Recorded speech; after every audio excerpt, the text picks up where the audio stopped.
Let's see this question. So the question is A negative से A2 positive अगर हमें बनाना है, A नेगेटिव से A2 बनाना है हमें, तो डेल्टा H की वैल्यू 1100 किलो जूल पर मोल है, ठीक है।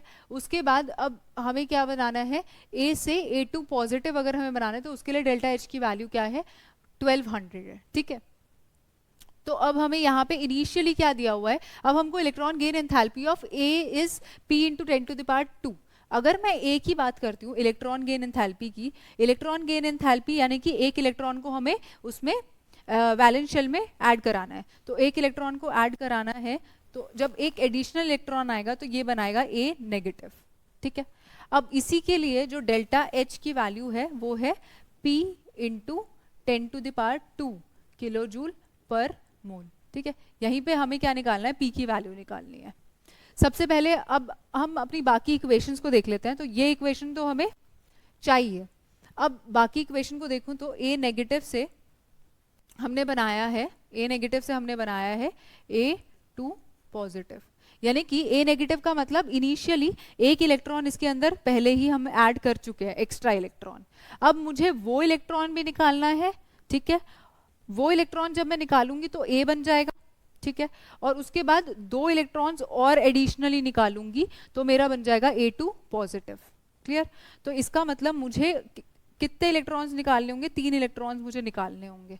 तो ये मेरी इक्वेशन होगी जिसके लिए जो डेल्टा H की वैल्यू है वो है 1100 किलो जूल पर मोल, क्लियर।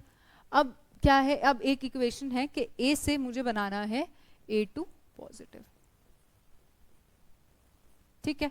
अब अगर मुझे A2 पॉजिटिव बनाना है तो A से, तो इसका मतलब मुझे यहाँ से 2 इलेक्ट्रॉन निकालने पड़ेंगे तभी मेरे पास A2 पॉजिटिव के टायन बनेगा, ठीक है। तो मुझे क्या करना है, 2 इलेक्ट्रॉन का रिमूवल करना है, जिसके लिए डेल्टा H का वैल्यू क्या है, 1200 किलो जूल पर मोल, ठीक है। अब मुझे चाहिए कौन सी वाली इक्वेशन, मुझे चाहिए, सपोज इसको मैं इक्वेशन 1 लिख लेती हूँ और इसको मैं इक्वेशन 2 लिख लेती हूँ, ठीक है। मुझे चाहिए ये वाली इक्वेशन, ठीक है, जिसमें लेफ्ट साइड पे क्या है A, तो मैं अपनी सेकेंड इक्वेशन लिख सकती हूँ। सेकेंड इक्वेशन है A2 पॉजिटिव प्लस 2 इलेक्ट्रॉन्स, ठीक है। अब मुझे राइट साइड पे क्या चाहिए, यानी कि प्रोडक्ट साइड पे क्या चाहिए, A नेगेटिव।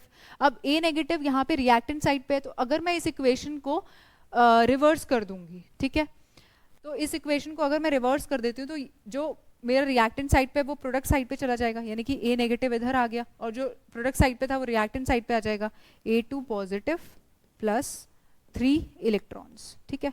अब इन दोनों ही इक्वेशंस को हमें ऐड कर देना है। अगर मैं ऐड करूंगी तो A2 पॉजिटिव से A2 पॉजिटिव ये तो कैंसिल ही हो जाएगा। अब यहाँ पे बचेगा A प्लस, ठीक है। यहाँ पे कितना है, 2 इलेक्ट्रॉन है, यहाँ पे 3 इलेक्ट्रॉन है, तो अगर मैं इसको सब्ट्रैक्ट करती हूँ तो यहाँ पे 1 इलेक्ट्रॉन बचेगा और A नेगेटिव, ठीक है। यही मेरी क्या है इक्वेशन, यही वाली इक्वेशन है जो मुझे चाहिए थी, ठीक है। तो अब इस पे कौन से ऑपरेशन हमने लगाए, तो हमने किया reverse equation 1 and adding equation 1 and 2, ठीक है। यही सब ऑपरेशन लगे और हमारे पास हमारी जो रिजल्टिंग इक्वेशन है वो मिल गई, क्लियर। तो अब देखो, अब हमको क्या करना है, यही ऑपरेशन लगा के आंसर निकाल देना है। तो सबसे पहले इसको अगर मैंने रिवर्स किया तो इसके डेल्टा H की वैल्यू पॉजिटिव थी, तो रिवर्स करने के बाद इसकी डेल्टा H की वैल्यू क्या हो जाएगी, नेगेटिव हो जाएगी। अब हमको क्या करना है, फिर इन दोनों की ही डेल्टा H की वैल्यू को कंबाइन कर देना है, तो रिजल्टिंग डेल्टा H की वैल्यू आ जाएगी 1200 माइनस 1100, ठीक है।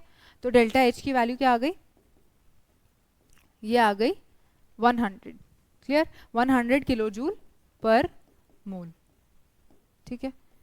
यही हमें चाहिए था, तो इसको मैं लिख सकती हूँ 1 इंटू 10⁻² किलो जूल पर मोल, ठीक है।